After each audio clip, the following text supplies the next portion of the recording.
I hope that you guys loved the interview with Naomi Kahn, and I'm sure that many of the things that we talked about completely shocked you, as they did me.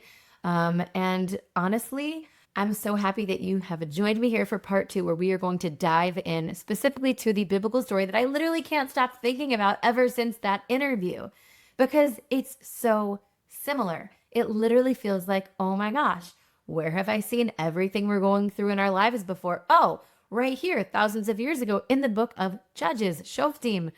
And yes, I am talking about the story of Yiftach Hagiladi. Yiftach is one of the judges, one of the later judges, from, chapter 10 and on for a bit. And it's actually crazy because Yiftach is from the other side of the Jordan River. He is from the Gilad, which is nowadays in Jordan on the east bank. And really, that's a part of the land that was settled or was given to the people of Israel, to 2.5 of the 12 tribes of Israel by Moshe before he even crosses over the river. And so, of course, Yiftach is living there. And then suddenly the king of Ammon, his neighbors, come and they wage war. And they say, we're going to attack you. And so what does Yiftach, as a good leader, a good judge, do? He sends a message. He says, why are you guys attacking us? Why are you fighting us? Leave us alone. We did nothing to you. And listen to what the king of Ammon says. He says to them, well, you guys stole our land. Now, that's crazy because Yiftach didn't steal any land. But he's not talking about right now. He's saying 300 years ago, when you guys left Egypt, you came and took our land. We want it back and give it back to us. Sound familiar? Like, we're still holding our keys. Let us in. Yeah, it's the claim. The Israelis are stealing land and occupying illegally. Give it back. Okay, so what does Yiftach do? Does he just say, oh my gosh, yes, let's divide the land. We'll divide it, the whole Gilad, into A, B, and C. You guys can have half. No, he doesn't. He actually he says, this is a historical narrative. It's a historical battle. The accusation is so, so familiar. And he responds with one of the longest political speeches in the Tanakh. It is literally a history lesson that he gives them. It would sound something like someone who was probably debating anything in the UN and trying to stand up for Israel today. And honestly, we could literally just copy paste this and it would probably still match. And by the way, why is it that he sends this whole narrative? Because battle really isn't just militarily. It's not a military battle. It's also a narrative. It's the historical narrative that he's saying you can't get away with lying. We didn't steal anything from you. So he carefully reconstructs it and gives it to the king of Ammon. Israel did not steal land from you. In fact, when we left Egypt, we carefully treaded around your land because God explicitly says, by the way, I'm just going to explicitly bring this here in the book of Deuteronomy when we're starting to go into the land or into this region. Deuteronomy, Dvarim, chapter 2, passage 19. וקרבתם מול בני עמון, אל תצורם ואל תתגר בם, כי לא אתן מארץ בני עמון לך ירושה, כי לבני לוט נתתי הירושה. And you will come close to the lands of the children of Ammon. Do not wage war against them. Don't bother them. Do not provoke them, because I will not give you their land. This is the land of the inheritance of the children of Lot, and they will inherit it. And it's interesting because all of these places, Israel literally leaves Egypt and they come to Moab and they're like, hey, we really just want to cross through your land. And God says, you can cross through the land. Don't provoke them. Don't take any land. Don't fight with them. Right now is not the time. It's not yours. And even if you want drink or food or water, pay for every single thing that you take. But you're really just going around. And they said, no, we don't trust you. You're not coming in.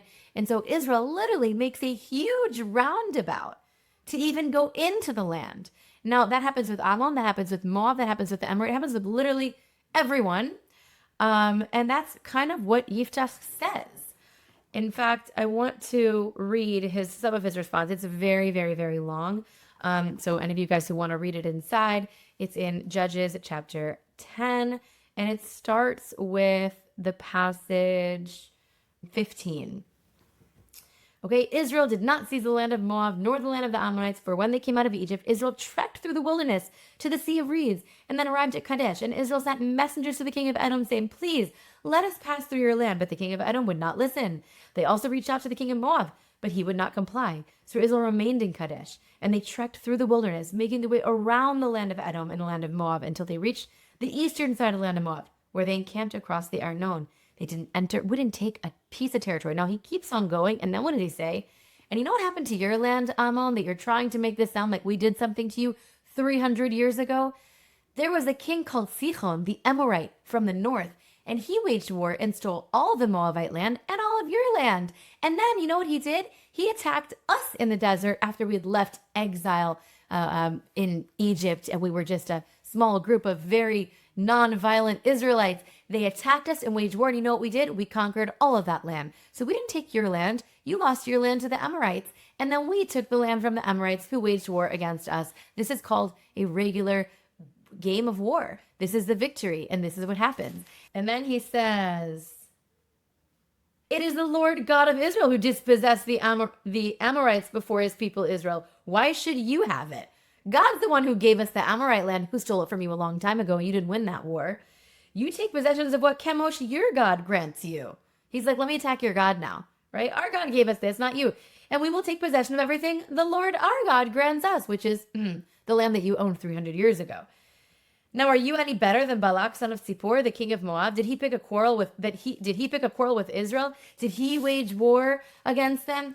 Israel has been dwelling in Heshbon and its boroughs, and Aroer and its boroughs, and all the towns near Arnon for 300 years. Why have you not reclaimed them all this time? We've never offended you, yet you do me wrong by fighting against me. May the Lord God judge between you and me. There's a couple of claims here. One, we never stole your land. We actually went around it very politely, because that's what God said for us to do. And number two, when you lost your own land from a totally different enemy, that enemy then later waged war against us. By the way, this is our promised land. We got it from Abraham, Isaac, and Jacob. He says that as well. You've just been quiet for 300 years. Why are you now waging war against us? We've always been peaceful to you. Live next to us and chill. Anyways, when I read through this, I'm like, oh my gosh, thousands of years ago, the same exact story literally happened in the same place. It's wild. What is the meaning of this? The accusation is historically false. Yiftach actually understands something very profound. If you lose the narrative, then eventually you lose the land. And therefore, before he goes into battle physically, which he will win, by the way, he goes into battle historically. He reconstructs the memory. And suddenly you realize this isn't an ancient story. And this is one of the recurring patterns in Jewish history. Again and again and again, Jews are accused of stealing land, stealing identity, stealing history. And therefore, one of the deepest forms of Jewish defense is also the defense of the memory of what really happened. And that's why the Tanakh constantly records the geography. All of this happened here. Avraham walked here. Yaakov slept here. David fled here. Joshua built here. The Torah constantly anchors the Jewish memory in the land itself, in the physical space, because memory itself is critical to Jewish survival. And this is why in the book of Genesis, Sefer Bereshit spends so much time talking about the acquisition of the Me'arat HaMachpelah, of the cave of the patriarchs. So it's there, it's on paper, the memory exists, it's tied to the land. Same thing for the acquisition, the place when David buys the spot for the Temple Mount, for where the temple itself will stand. And I'll even say that the first verse in the entire book of Torah, Bereshit bara Elokim et hashamayim v'et haaretz, in the beginning God created the heaven and the earth.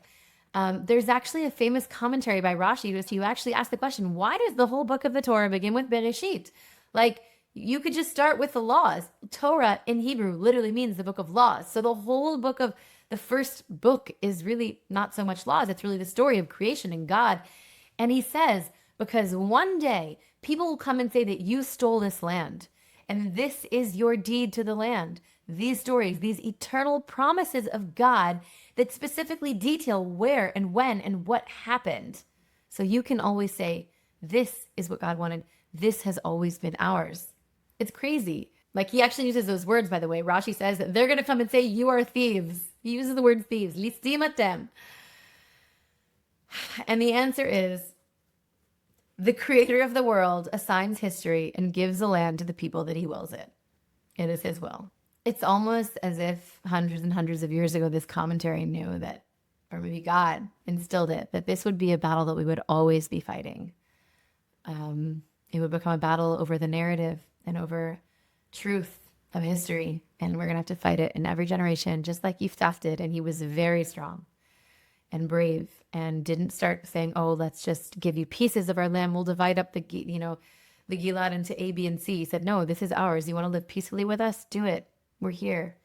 But don't threaten us and don't lie and say that we took something that we didn't. And that's kind of what struck me about listening to Naomi in that interview that we had. When she talked about the maps and the archaeology and ancient sites and historical destruction and the connection of all these things. And I realized that although it seems like a highly political modern interview, this is actually Tanakh itself. Because I think one of the greatest fears that the Tanakh shows underlying is the fear of amnesia, of forgetting the connection between all of it. And maybe that's why touring and living the land in Judea and Samaria is so, so important, not just physically, but also spiritually. Not because tourism serves the politics, but rather coming and hiking here and seeing the people and seeing the land, that continues to strengthen the memory of the place. And it doesn't allow our enemies to destroy it and try and undermine it and try and erase it and pretend like none of this actually happened. And when you stand in Hebron and Harival and Shiloh and Har Gerizim and all of the ancient spots, Bethlehem, you realize these aren't just symbols, they're not just stories, but these are actual real places. And maybe that's why they remain so contested until today. It's an ancient story that keeps showing itself. Because whoever controls the memory controls identity, and whoever controls identity ultimately shapes the future of the space. Thank you guys for coming on, and I will see you next week. If this episode helped you better appreciate Judea and Samaria, you can take it to the next level with the Judea and Samaria experience. They can help you plan meaningful visits to this region, off the beaten sites, tour guides, connect you to local personalities. And guess what? This referral service is completely free, thanks to our generous sponsors, Texans for a Safe Israel. Check them out at their website, judeasamariaexperience.com. That's Judea without an H, samariaexperience.com. You won't regret it.